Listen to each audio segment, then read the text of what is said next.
నిన్న ప్రకటించిన inter board ఫలితాల్లో కరీంనగర్ తేజాస్ అకాడమీ విద్యార్థులు సత్తా చాటారు. ఈ మేరకు వారిని సంస్థ చైర్మన్ సిహెచ్ సతీష్ రావు అభినందించారు. నగరంలోని కొత్తపల్లిలోని కళాశాలలో ఏర్పాటు చేసిన అభినందన కార్యక్రమంలో ఆయన మాట్లాడుతూ ఇంటర్ మొదటి సంవత్సరం ఎంపీసీలో శ్రీవర్ధన్ 466, బి రిషిత్ యాదవ్ 466, వర్షిత్ 465, నందీశ్వర్ 464, విఠల్ 462, సిఈసి మొదటి సంవత్సరంలో బి రామ్ చరణ్ 490, రాజేందర్ 483, ఇంటర్ ద్వితీయ సంవత్సరం ఎంపీసీ మారుతి 993, ఇంటర్ ద్వితీయ సంవత్సరం బైపీసీలో పరశురాములు 969, సిఈసీలో ఎం మనోజ్ కుమార్ 929 అత్యుత్తమ ఫలితాలు సాధించి రాష్ట్ర స్థాయిలో సత్తా చాటినట్లుగా తెలిపారు.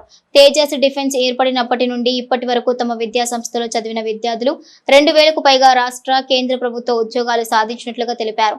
2025-26 విద్యా సంవత్సరం బాలికల కోసం inter defence IIT NEET coaching ను ప్రారంభిస్తామన్నారు. ఒత్తిడి లేని చదువులతో అత్యుత్తమ ఫలితాలు సాధించడం తమ ప్రత్యేకత అన్నారు. ఇక ఈ కార్యక్రమంలో విద్యార్థులు, తల్లిదండ్రులు తదితరులు పాల్గొన్నారు. మా తేజస్ జూనియర్ కాలేజ్ నుంచి ఇటీవల ప్రకటించిన ఇంటర్మీడియట్ ఫలితాలలో మా విద్యార్థులు అద్భుతమైన ఫలితాలు సాధించడం జరిగింది. జూనియర్ ఎంపీసీ విభాగంలో శ్రీవర్ధన్ 466 మార్కులు, 470 గాను 466 మార్కులు, అదేవిధంగా రిషిత్ యాదవ్ 466 మార్కులు, వర్షిత్ 465 మార్కులు, నందీశ్వర్ 464 మార్కులు. అదేవిధంగా జూనియర్ సిఈసి విభాగంలో 500 మార్కులకు గాను రామ్ చరణ్ 490 మార్కులు, రాజేందర్ 483 మార్కులు, సీనియర్ ఎంపీసీ విభాగంలో కె మారుతి 1000 మార్కులకు గాను 993 మార్కులు, సీనియర్ బైపీసీలో 1000 మార్కులకు గాను 969 మార్కులు.